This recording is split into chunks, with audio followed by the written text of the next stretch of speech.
Topiknya saat ini, disiplinlah. Saudara, firman Tuhan jelas berkata di 1 Timotius 4 ayat 14, jangan lalai dalam mempergunakan karunia yang ada padamu. Tahukah saudara, satu-satunya cara agar kita terus berkembang adalah dengan terus berlatih, terus membuat persiapan. Saudara, sama seperti saat kita ingin misalnya menanam di wilayah tertentu, pasti yang lebih dulu kita lakukan, kita kumpulkan semua data informasi termasuk harga.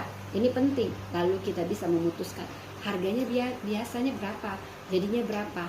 Nah saudara, saya juga menceritakan seorang tokoh yang luar biasa, sangat sederhana, seorang gembala tetapi menjadi raja. Tahukah Anda, Daud tidak tiba-tiba bisa bermain harpa sangat indah di kerajaan Saul.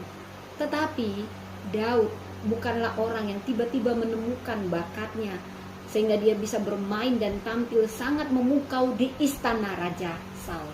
Selalu ada yang namanya behind the scene dalam sesuatu yang luar biasa seperti Daud. Dia terlebih dulu melakukan banyak persiapan, banyak latihan, melalui bahkan latihan bertahun-tahun di lereng bukit yang sepi, yang semua orang gak tahu, semua orang gak lihat. Mungkin Anda juga demikian. Tahukah Anda, saya yakin orang-orang sukses juga melakukan behind the scene, persiapan, latihan yang mungkin tidak kita lihat, tidak dilihat oleh siapapun. Tetapi ada Tuhan yang melihat dan ada waktu yang akan mempertemukan suatu persiapan yang matang dengan kesempatan.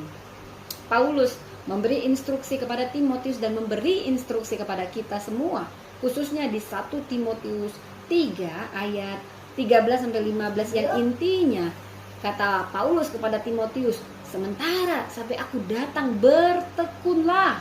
Bertekun dalam apa? Dalam baca kitab suci, karena firman Tuhan itu berkuasa dalam membangun dan mengajar. Ini ketekunan.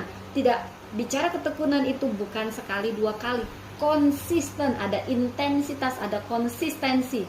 Dan jangan lalai dalam mempergunakan karunia yang ada padamu, yang telah diberikan kepadamu oleh nubuat, oleh penumpangan tangan, ya, oleh sidang pertama. Mungkin Anda pernah ditumpang tangan oleh pendeta Anda di gereja. Saudara, Anda perlu bertekun dengan karunia yang Tuhan sudah tanam. Anda terus harus melakukan ketekunan, terutama membaca firman, mengembangkannya, saudara. Saat kita, misalnya kita sudah ada di masa pertumbuhan yang sudah selesai, artinya kita sudah mengalami kedewasaan rohani dan bisa dipercaya banyak hal. Pasti kemajuan, kesuksesan, pertumbuhan itu tidak terjadi hanya dengan cara kita